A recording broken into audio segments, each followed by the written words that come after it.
What's up, New York? In a month, we'll be celebrating our 4th anniversary, but it feels way longer than that because so many things have happened. So let's go back to how it all started.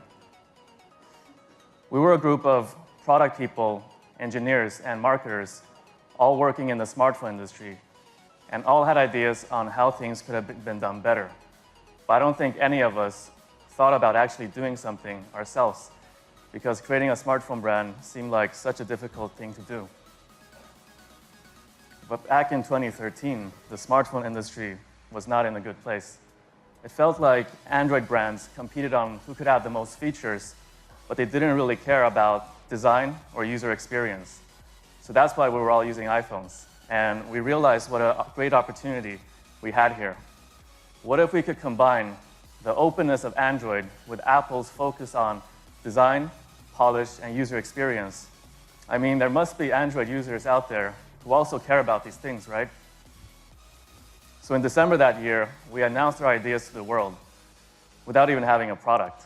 We also announced our tagline, "Never settle." And to our surprise, a lot of people seemed to agree with us. They signed up to our community, they talked to us, and they supported us. Of course, there were also the skeptics who felt like we talked a really big talk and we couldn't actually deliver. We had no idea on how many would actually buy our product, so to control risk, we only made 1,000 phones in our first batch. And because we hadn't tested the phone globally, we didn't want to roll it out too quickly. So we created an invite system. You had to be invited by a friend to be able to buy our phones. And because we wanted our very first users to be the most loyal, we had a program where you had to sign up to smash your phone and upload a video to YouTube to be eligible to be selected as one of the first 100 people to try our first product, the OnePlus One. It was kind of designed like a religious ritual, where you had to make a sacrifice to be able to join our movement. But in a week, 140,000 people actually signed up. And when signups were over, we surprised people by telling them that instead of smashing their phones, they could actually donate them to charity.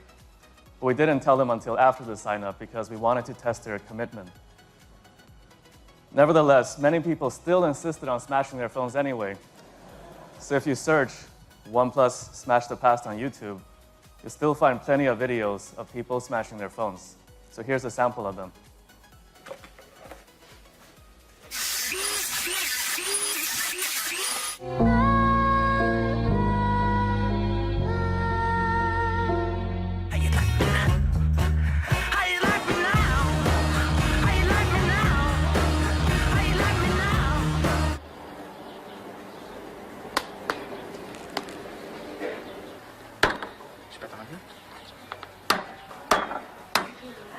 This is the homemade potato gun I will be using to shoot the Galaxy S5.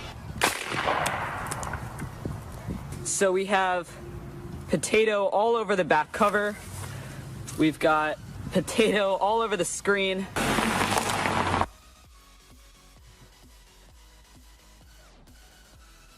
Our first product became wildly popular. People were selling invites on eBay for as much as $400 in the beginning. And to be clear, they weren't selling the phone. They were selling the right to be able to buy them. It got to a point where we were like, hey, let's not let these assholes make money. Let's sell the invites ourselves and donate the money to charity instead. So we worked together with eBay and the UNICEF TAP project on selling invites for the OnePlus 2. And we had originally projected to sell 30 to 50,000 phones in year one, but we ended with almost 1 million, and that's really a lot for a new brand. It also made us feel like we were already successful, that the hard work had paid off, and that we'd proven the skeptics wrong. In fact, we became so confident in ourselves that we started to ignore the feedback from our community because we thought that we had already satisfied them, and now we had to move on to a more mainstream audience. So with the OnePlus 2, we decided to remove NFC, despite our users asking for it. And on top of that, we decided to use the Snapdragon 810 processor. Early on, we knew that the thermal performance of the 810 wasn't very good. But with our newly gained cockiness, From our successes in our first year, we were confident in our abilities to handle the A10 processor through software. In the end, we couldn't build a good performance profile on the OnePlus 2 where speed and temperatures were balanced. Either it became too laggy or too hot. And in the end, the product wasn't received well. With the OnePlus 1 and OnePlus 2 being flagship phones, we felt the need to enter the mid-range segment so more people would have access to our products. So we made the OnePlus X, and it was a great product. But it moved us further away from our community. Recently, we asked one of our users whether they liked the OnePlus X, and they said yes. And then we asked them whether they buy it, and they said no. It turns out that our users chose OnePlus because we made high-end flagships, not anything else. So the results of 2015 weren't very great. It seemed like whatever we said or did was wrong, and we attracted a lot of criticism during this year. So as a result, we stopped communicating with our community because we lost confidence in ourselves. But there's a silver lining to this story. We learned the lesson of humility.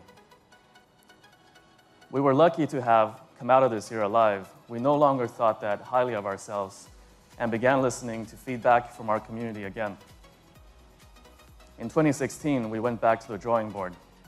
We focused on flagship phones, fast performance, and quality software.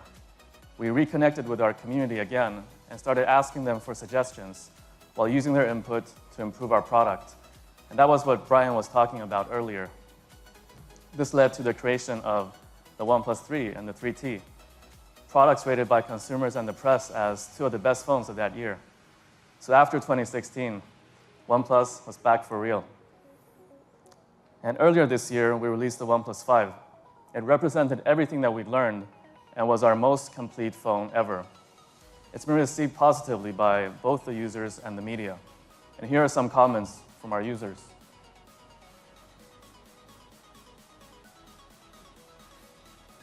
And here are some comments from the media.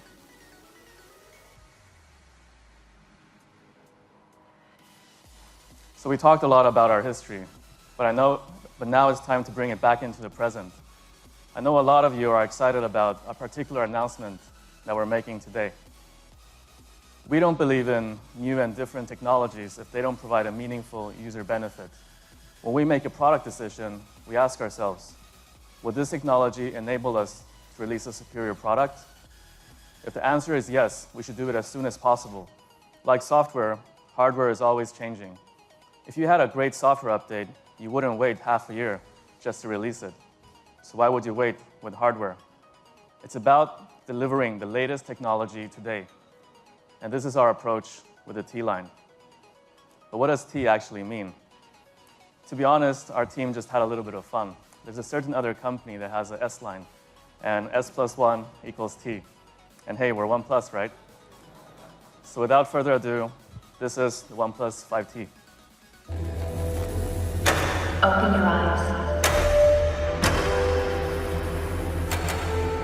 The things you see today are tomorrow's ancient history. If you're not a part of the evolution when the view changes, you'll fall behind. Technology is always in motion.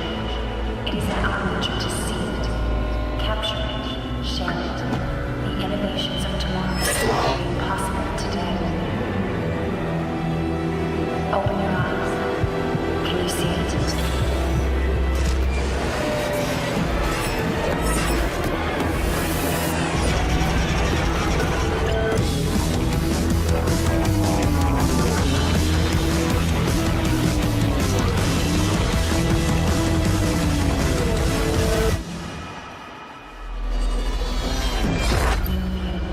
Let us capture it together.